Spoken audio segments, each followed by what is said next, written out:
সকালে ঘুম থেকে উঠেই রান্নাঘরে চলে আসলাম।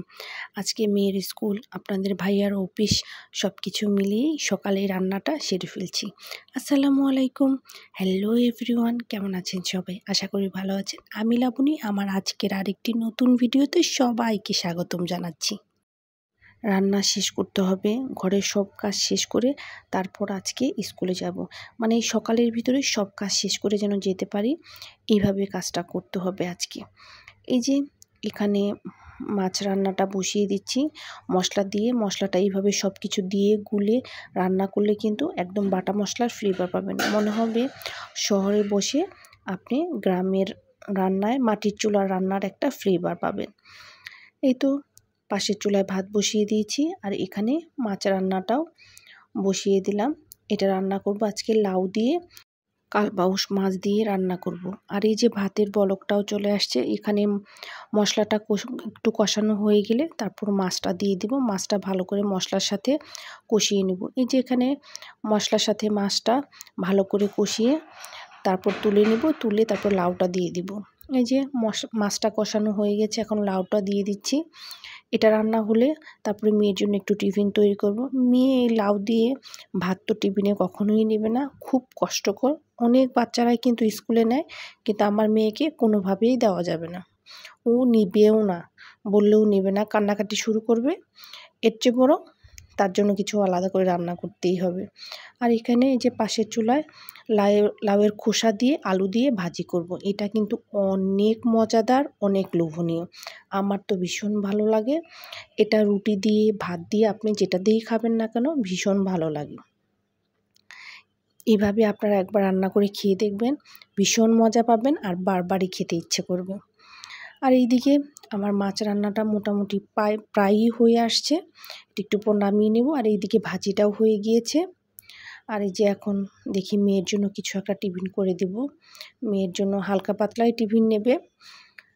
এই তো এক ফাঁকে রান্নার ফাঁকে ফাঁকে ঘরটাও গুছিয়ে নিয়েছি। আর এইদিকে যে কিছু কাপড় ছিল এগুলো ওয়াশ করতে দিয়ে দিব।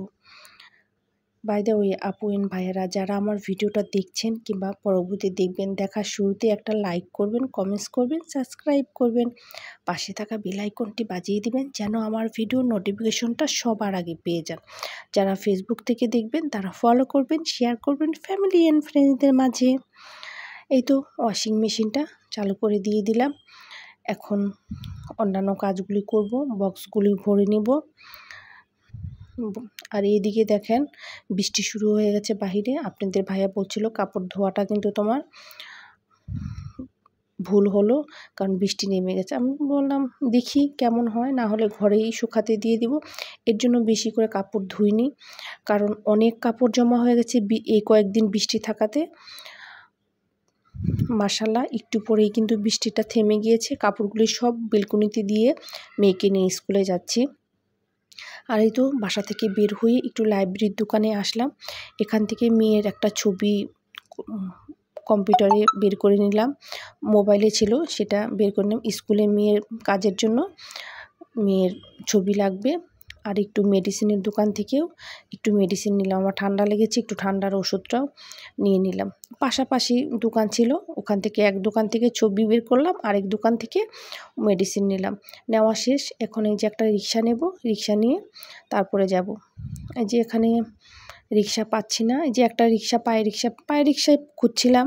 পায়ে রিক্সা পেলে একদম ডাইরেক্ট স্কুল পর্যন্ত যেতে পারবো, কিন্তু মামার সাথে মনে হয় অনেক ভাড়া ছিল। এখানে 70 টাকা 80 টাকায় যাওয়া যায়, সেখানে উনি 120 টাকা পর্যন্ত উনি বলল। তার জন্য ওটাতে যাওয়া হলো না। মেয়ের মন খারাপ, সে একটু হাঁটবে না। আমি বলছি তোমাকে হাঁটতে হবে না, সামনে ওখানে গিয়ে চলো আমরা রিক্সার জন্য দাঁড়াই। সে বাচ্চাদের মতো করছে। মেয়ের উপর এত রাগ হচ্ছিল। অনেক সময় বাচ্চারা না বুঝতে চায় না যে সে ওই রিক্সাতে যাবে, যে ডাইরেক্ট যাবো। আমি তুমি ডাইরেক্ট না হয় খিলগা গিয়ে তারপর একটা রিক্সা নেব, মানে পারলে সে কান্নাকাটি শুরু করে দিচ্ছে। কি আর করার, পায়ে রিক্সা তো পেলাম না, একটা অটো রিক্সায় আসলাম।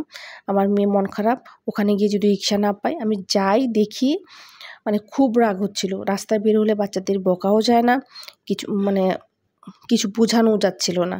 সে কোনোভাবে মানে তার মনে ভয় যে ওখানে গিয়ে রিক্সা পাবো না, কারণ সবসময় আমি পায়ে রিক্সা নিয়ে এখান থেকে স্কুলে যাই। এর জন্য মেয়ের মন খারাপ হচ্ছিল। এই যে অনেক কষ্ট করে মেয়ের মুখে একটু হাসি আনলাম। এই যে মেয়েকে বারবার দেখেন বোঝাচ্ছিলাম যে ওখান থেকে গিয়ে একটু দেরি করে হলেও যাব, যেন এই অটো রিক্সা দিয়ে আমরা খুব দ্রুত চলে যাব। মেয়েকে অনেক সুন্দর করে বোঝাতে মেয়ে বুঝতে পারলো। কিন্তু মাঝে মধ্যে বাচ্চারা যখন না বোঝে তখন যে কি কষ্ট লাগে আর কি রাগ হয় একমাত্র মারাই বোঝে। এই তো আপনাদের সাথে কথা বলছি আর যাচ্ছি, আর মেয়েকেও বোঝাতে যাচ্ছি। এই যে ফাইনালি দেখেন মেয়ে একটা হাসি দিল যে রিক্সা পাবো ইনশাল্লাহ। মেয়ের মন ভালো, সব কিছুই ভালো।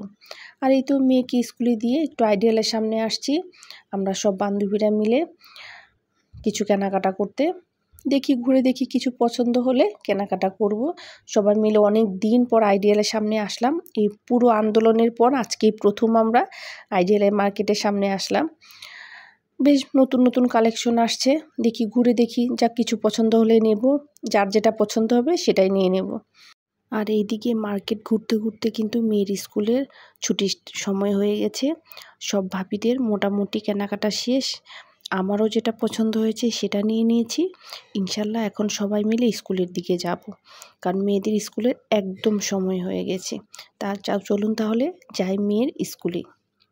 এই তো মেয়ের স্কুল ছুটি হয়ে গেছে, বাসায় চলে আসছি আলহামদুলিল্লাহ। তাহলে আজকের মতো এখানেই বিদায় নিচ্ছি। দেখা হবে নেক্সট ভিডিওতে। সবাই ভালো থাকবেন। আসসালামু আলাইকুম, আল্লাহ হাফিজ।